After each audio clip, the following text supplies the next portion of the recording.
Pump and pour. Umalis kasi kami, kaya ngayon magpa-pump tayo. Tingnan natin kung gaano kadami yung naipon ko. And ngayon sobrang sakit niya na. So feeling ko madami talaga. Let's see.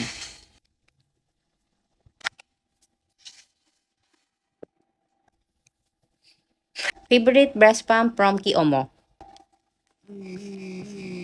Ang sakit. Sobrang dami na oh. Lobat na kasi siya, kaya nag-stop na yung pumping ko. Hindi ko kasi to na-charge kanina eh. Tingnan natin kung madami pa rin siya. Kasi parang 15 minutes lang pala ako nag-pump.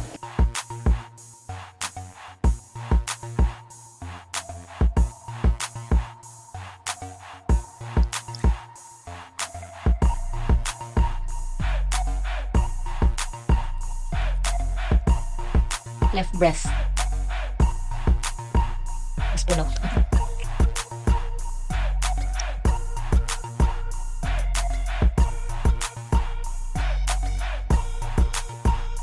So, ilan? Total of 220 ml. Almost 8 ounce na. Ang dami, di ba? Ayan. For 15 minutes pumping using Kiomo wearable breast pump, nakapag tayo ng almost 8 ounce of breast milk. So, yan.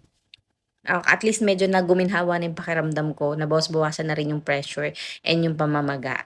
Etong Kiomo brand na to is malakas talaga to mag-pump pero hindi masakit. Maganda output ko lagi dito eh.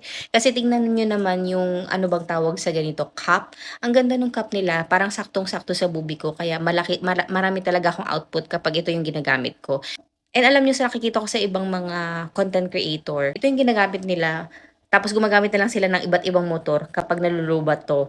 Pero ito pa rin yung ginagamit nila kasi siguro nagustuhan din nila yung ganitong itsura. Malakas din siguro talaga output kapag ito yung gamit nila. Dahil nga sakop na sakop yung boobie. Naghahanap din kayo ng breast pump. And ito mura lang to 1, 2 plus lang to nabili.